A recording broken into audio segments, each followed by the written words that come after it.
selamat datang di Ngopi Aksi, Ngobrol Pintar Akuntansi, episode 2. Ngobrolin akuntansi menjadi lebih seru dan lebih mudah pastinya. Bersama saya, Olehna Pasti, sebagai host dan juga ada narasumber cantik kita, Melina Puspitasari. Siap temenin kalian dan kasih informasi seputar akuntansi. So, siapin teman kalian, karena di sini kita belajar bersama. Yuk langsung aja kita mulai. Oke, hari ini kita akan membahas beberapa topik nih Kak Mei. Ada investasi saham, kemudian metode ekuitas, konsolidasi, dan isu pelaporan lainnya. Kita langsung mulai dari investasi saham dulu. Sebelumnya, investasi saham itu apa sih Kak Mei? Oke, sederhananya saham itu bisa diartikan sebagai tanda pernyataan modal dari seseorang atau pihak yang meliputi badan usaha dalam suatu perusahaan atau perseroan terbatas. Dengan pernyataan modal yang terdaftar, maka kita berhak memiliki klaim atas pendapatan perusahaan, aset perusahaan, dan berhak hadir dalam rapat umum pemegang saham. Jadi, jika kita telah menjalankan untuk investasi saham, secara tidak langsung kita akan mendapatkan keuntungan terhadap modal awal yang digunakan untuk membeli saham dari satu atau lebih perusahaan. Nah, kalau baru mulai nih, kayak apa, masyarakat awam nih, menurut Kak Mei itu harus gimana sih? Oke, yang pertama jangan langsung investasi semua uang kita ke dalam saham karena harus belajar dulu dasar-dasar dari saham tersebut. Karena saham itu datang dari berbagai macam sektor ekonomi, maka dari itu kita harus memiliki investasi saham yang tepat agar dapat meningkatkan kesempatan kita dalam mendapatkan keuntungan dari kegiatan investasi yang kita lakukan, dan kita juga harus siap nih dengan resiko yang ada. Jangan cuma mikirin cuannya aja. Oke, jadi kalau mau berinvestasi itu ya jangan takut resikonya ya Kak Mei. Benar banget, karena saham bisa naik dan turun kapanpun itu. Penjelasan sangat menarik. Kita lanjut ke metode ekuitas nih Kak Mei. Kalau boleh tahu metode ekuitas itu digunakan pada saat apa? Oke, jadi metode ekuitas ini digunakan ketika perusahaan punya kepemilikan di perusahaan lain, tapi nggak sampai mengendalikan sepenuhnya. Biasanya nih, kepemilikan antara 20% hingga 50%. Nah, kalau kepemilikan di bawah 20%, biasanya investasi dianggap sebagai investasi pasif dan dicatat dengan metode nilai wajar. Tapi kalau lebih dari 20%, perusahaan bisa punya pengaruh signifikan terhadap kebijakan investasi. Tadi sempat singgung investi. Investi itu apa sih Kak Mei? Nah, investasi sendiri adalah pihak atau entitas yang menerima investasi dari investor. Dari konteks akuntansi dan keuangan, investasi biasanya perusahaan yang saham atau kepemilikannya dibeli oleh investor, baik dalam bentuk saham, obligasi, ataupun instrumen keuangan lainnya. Lalu bedanya metode ekuitas dengan metode nilai wajar itu apa? Nah, jadi gini, kalau pakai metode nilai wajar, investasi dicatat berdasarkan harga pasar. Laba investasi nggak langsung diakui nih. Tapi perusahaan hanya mencatat pendapatan ketika mereka menerima dividen. Kalau pakai metode ekuitas, laba yang dihasilkan investasi juga dicatat oleh investor sesuai dengan porsi kepemilikannya. Jadi kalau investasi untung, nilai investasi naik. Kalau rugi, investasi ikut turun. Oh gitu ya Kak Mei. Ada contoh sederhananya mungkin? Nah, aku ada nih contoh sederhananya. Misal, Maxi Company punya 20% saham di Mini Company. Kalau Mini Company dapat laba Rp200.000, Maxi mencatat tambahan investasi sebesar 20%, yaitu Rp40.000. Tapi kalau Mini rugi, misalnya Rp50.000 nih, maka nilai investasi Maxi juga turun sebesar 20%, yaitu Rp10.000. Nah, ini yang bikin metode ekuitas lebih mencerminkan kondisi ekonomi sebenarnya dibanding metode nilai wajar. Oh, jadi metode ekuitas ini punya keunggulan dan mencerminkan kondisi ekonomi yang lebih realistis. Tapi ada nggak ya kelemahannya? Nah, kalau itu pasti ada dong. Salah satu tantangannya adalah kalau investasi mengalami kerugian besar yang melebihi jumlah investasi, investor bisa terjebak dalam situasi sulit. Karena kalau kerugian lebih dari nilai investasi yang tercatat, perusahaan harus menghentikan pencatatan metode ekuitas dan nggak boleh mengakui kerugian tambahan. Berarti metode ini tuh cocok ya buat perusahaan yang benar-benar punya pengaruh signifikan dan ingin mencatat investasi mereka dengan lebih akurat. Benar sekali. Kita next ke topik selanjutnya nih Kak Mei, yang sering bikin bingung yaitu konsolidasi. Apa sih sebenarnya konsolidasi itu? Oke, konsolidasi itu kalau satu perusahaan punya beberapa anak usaha, mereka bikin laporan keuangan gabungan. Jadi, hasil dari semua anak usaha disatukan dalam satu laporan besar. Daripada makin bingung, yuk langsung aja ke contoh studi kasusnya.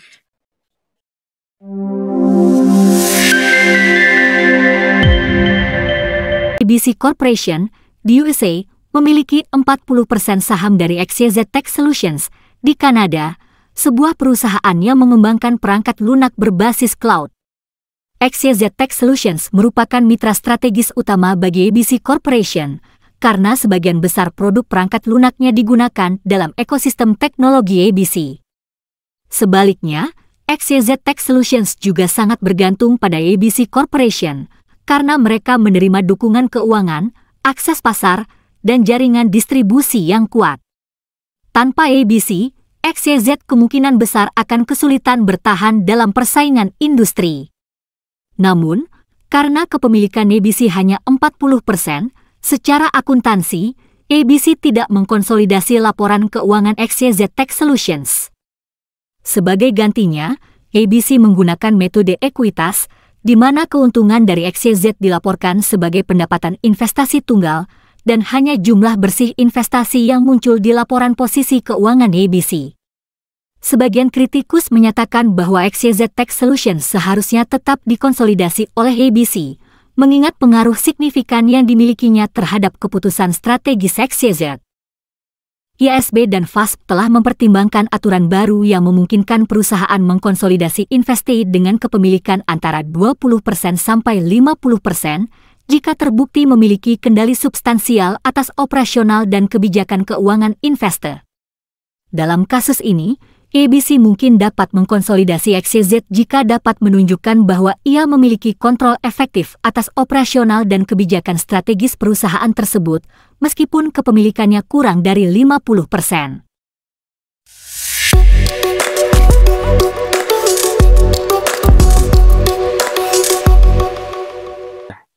Terakhir, kita bahas isu-isu pelaporan lainnya nih Kak Mei.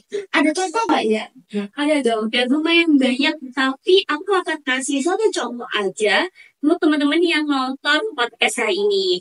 Contohnya itu soal dilema pengakuan pendapatan oleh PT Teknologi Inovatif. Yuk langsung aja simak sedikitnya.